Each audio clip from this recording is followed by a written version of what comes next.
Welcome to the viewers of TV Daiichi World. It's the feast of St. Lawrence and we are here in Attur, Karkala on this 3-day festival. The festive which began today is set and it's rolling. We can see the entire environment. The church has been beautifully illumined. There's a huge crowd of people flowing in from various parts of Karkala and around. There are stalls set, there is festivities, both cultural and religious events. Karkala is situated about 38 kilometers from Udupi and the shrine is said to be in existence even before 1759 AD.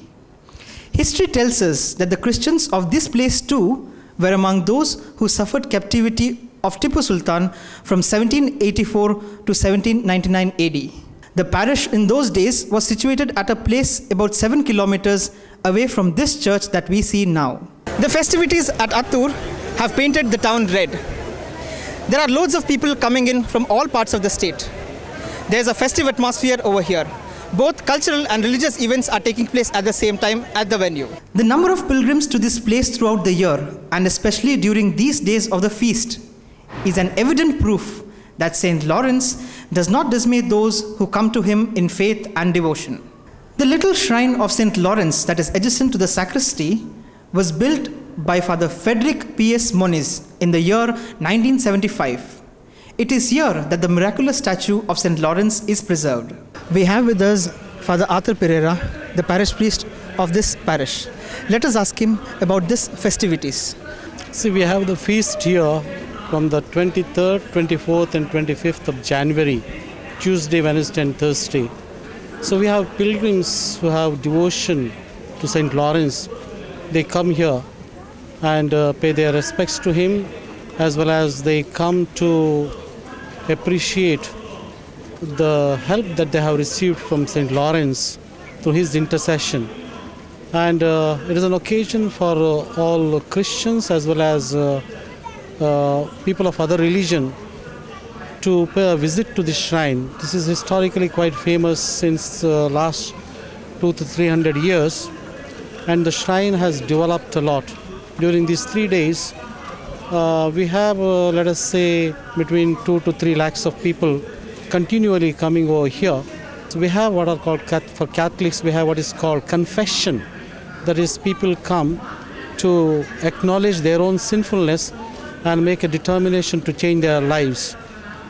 So about 100 to 150 priests come and make their services available, and a lot of pilgrims come here, the Catholics, to make their confession. So this is something unique, and we have masses that take place almost round the clock, and during this Eucharistic celebration, we call it, a lot of Catholics participate in it, and thereby they grow in their spiritual life. Apart from Catholics, we also have people from other religious backgrounds visiting the shrine. This is not a new development like.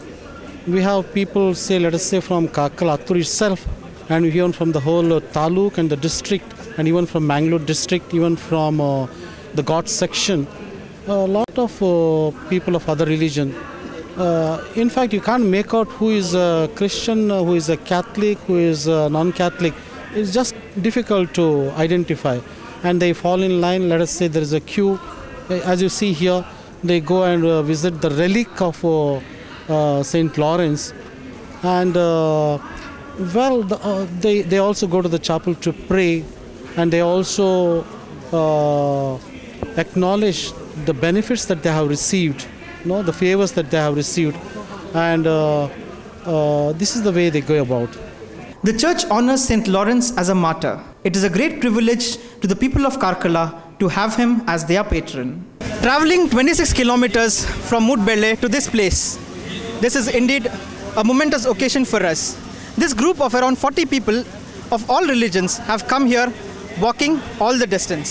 ಈ ಹಬ್ಬದ ಪ್ರಯುಕ್ತ ನಾವೆಲ್ಲರೂ ಸಾರ್ವಜನಿಕವಾಗಿ ಅಲ್ಲಿಂದ ಮೂಡುಬೆಳ್ಳೆಯಿಂದ ಸುಮಾರು 26 kilometre ದೂರದ ಅತ್ತೂರಿಗೆ ಬರ್ತಾ ಇದ್ದೇವೆ. ಇಲ್ಲಿ ನಾವು ಬಹಳಷ್ಟು ಆಸೆ ಇಟ್ಟು ಬಂದಿದ್ದೇವೆ ವಿನಃ ಯಾವುದೇ ಒಂದು ಒತ್ತಾಯದ ಮೇರೆಗೆ ಯಾವುದೇ ಒಂದು ನಾವು ಬಹಳಷ್ಟು ಪ್ರೆಷರ್ ಆಗಿ ಬಂದದಲ್ಲ. ಎಲ್ಲ ಜಾತಿಗೆ ಸೇರಿರ್ತಕ್ಕಂಥ, ಎಲ್ಲ ಧರ್ಮಕ್ಕೆ ಸೇರಿರ್ತಕ್ಕಂಥ ಜನ ಬಂದು ದೇವರ ಆಶೀರ್ವಾದವನ್ನು ಪಡೆಯುವ ಕಾರ್ಯವನ್ನು ಮಾಡ್ತಾರೆ.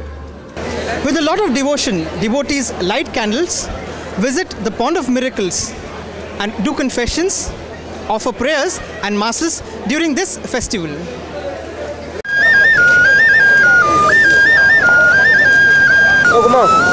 It's 12 at midnight, and still you can see the crowds pouring in from all directions to this church of St. Lawrence.